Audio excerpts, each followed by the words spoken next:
Thanks for staying with us on Point. Arabile Gomede is still standing by and we'll bring you the market news a little bit later on. But for now, good afternoon and welcome to Africa Trade Brief, a segment that looks at trade on our continent.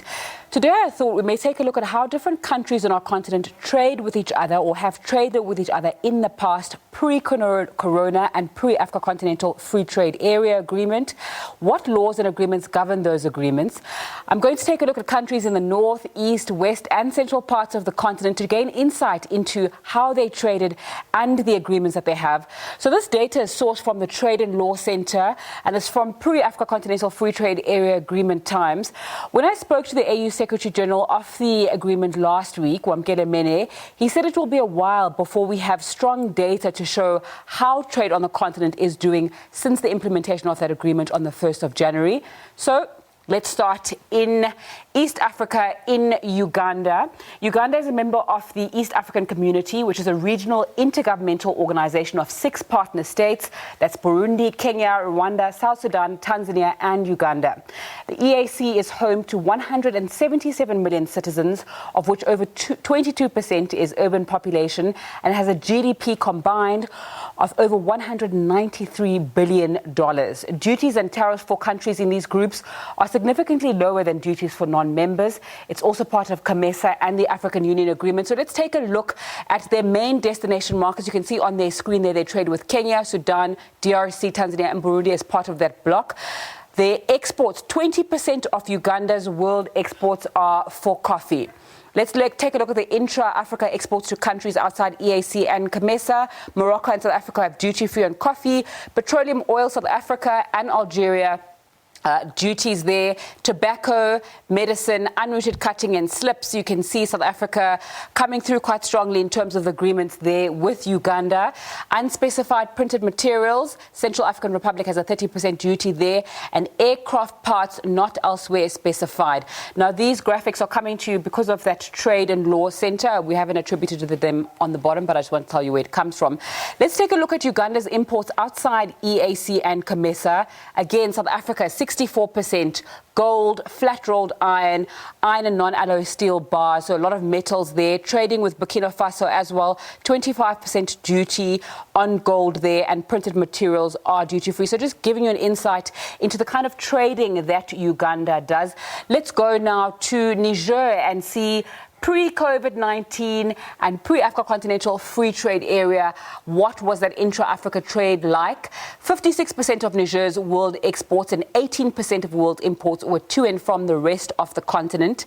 Intra-Africa exports amounted to over $300 million US, and that's 33% more than in 2018. So their main destination markets are Nigeria, Mali, Burkina Faso, Ghana, and Chad. You can see Niger obviously in West Africa trading with their partners there. The intra-Africa trade, you can see petrol quite strong there. 98% of Niger's petroleum oil exports there. Palm oil, 15%. Onions, which is quite unusual, 4%.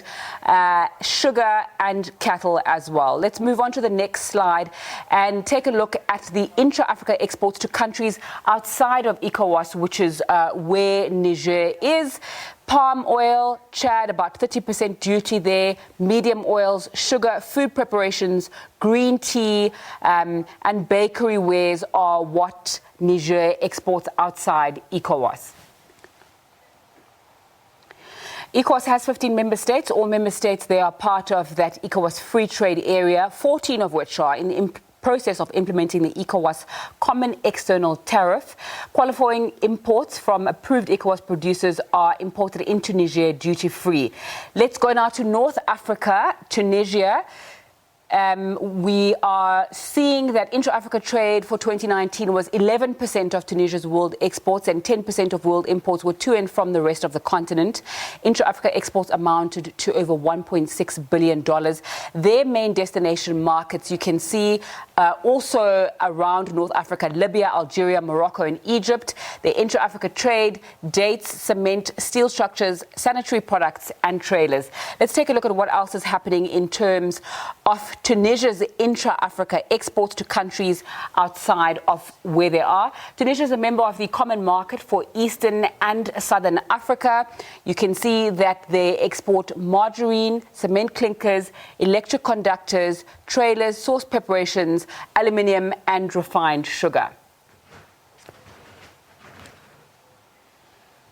Tunisia's imports from outside the Agadir, Comesa and Pafta we can see that there's cocoa beans there, bananas, coffee. They export to the Ivory Coast, Cote d'Ivoire, Ghana, South Africa and Senegal.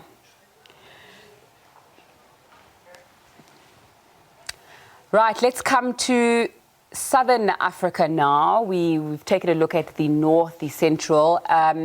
Intra-Africa trade, if we look at Lesotho, 39% of their world exports and 78% of their world imports were to and from the rest of our continent.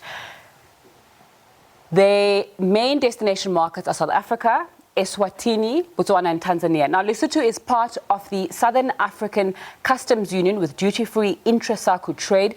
It's also part of the Southern African Development Community. We can see that their exports are men's and ladies' suits, T-shirts, interior furnishing and circuit breakers. Some of the other things that Lesotho is working on intra-Africa trade is petroleum oil, goods vehicles, poultry, wheat and passenger vehicles.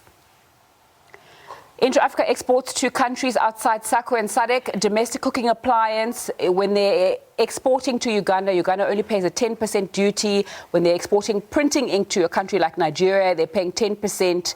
Passenger vehicles, Kenya, when Lesotho exports to Kenya, they have duty-free or 25% duty when they are assembled. They export medicines to Sierra Leone, duty-free. Magnetic readers that we use on our credit cards, duty-free. Seats, chairs to Cameroon, only a 30% duty, and knitted garment parts to Kenya, paying a 35% duty. So that's what that looks like. Lesotho's intra-Africa imports from outside that SACU and SADC area that they are part of.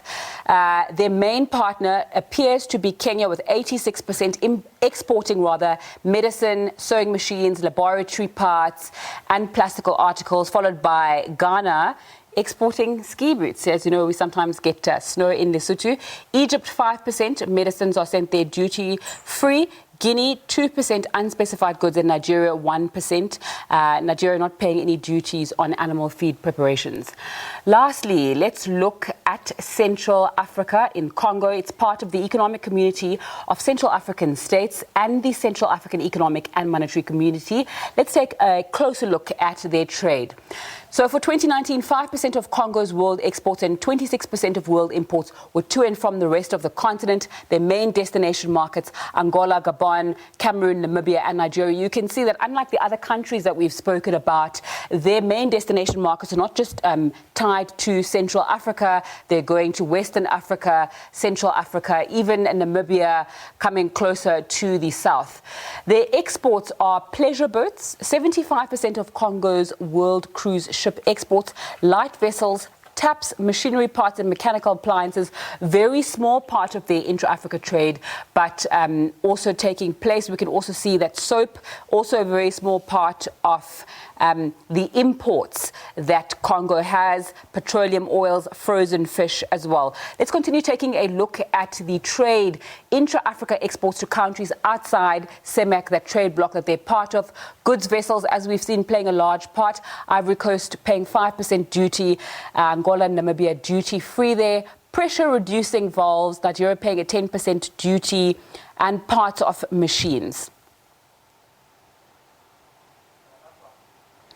So Congo's imports from outside CEMAC, Angola, goods vessels, light vessels and liquid pumps.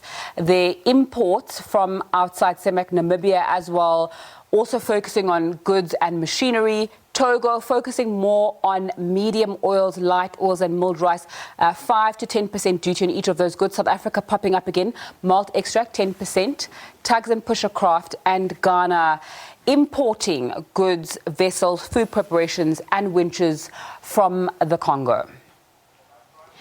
So that was an idea of the exports and imports that were taking place in 2019. TRELAC released these figures this year because obviously there's a lag in terms of collecting the data, collating it and putting it forward. We are waiting to see what's going to be taking place with so many changes.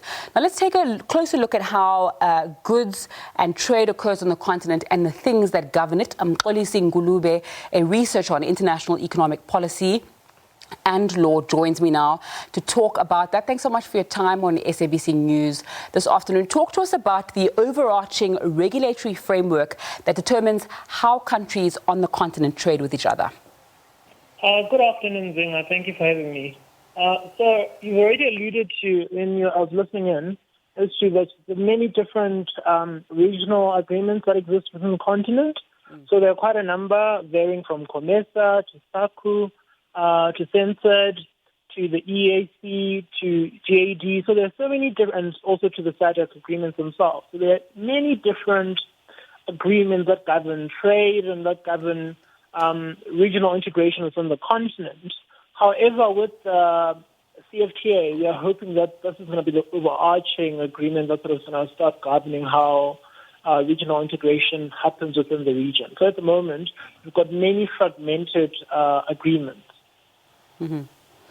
So there isn't a singular one. Yeah, so how are agreements in areas such as COMESA, ECOWAS, SACU working towards achieving the objectives of Agenda 2063, and how does that Africa Continental Free Trade Area play into that as well? Well, if you look at Article 19 of the Continental Free Trade Agreement, it's very clear that it sees these other agreements, COMESA, all these other agreements that you've mentioned, as a building stone, as the foundation to achieving Agenda 2063, as well as being sort of assistance to the African Free Continental Trade Agreement themselves. So they see it as part and parcel of the agreement, and they see those ways as vehicles to achieving and executing those goals. Because as much as the agreement itself is global, not global, sorry, it's continental, I think there are regional uniqueness about each region. For example, COMESA is specific to that region, and there are agreements that are specific to East Africa, and I think that's important that we still maintain those agreements that are region-specific, because as much as Africa is not a homogeneous continent. Different regions within the continent themselves deal with regional integration differently. So I think it's very clear from Article 19 of the Africa Free Continental Trade Agreement that they really see these agreements as means to achieving Agenda 2063. They don't expect members to dump those pre-existing regional agreements and focus only on the African Free Continental Trade Agreement. They see it as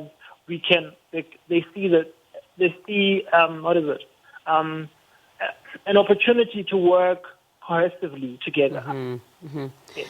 So when we were doing some of those graphics, the most favored nation principle came up, and I didn't want to talk to it until you explained what it is and why it's an important element of most trade agreements.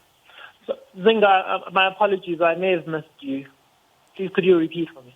Sure. Talk to us about the most favored nation principle and why it's an important element of most trade agreements that we see.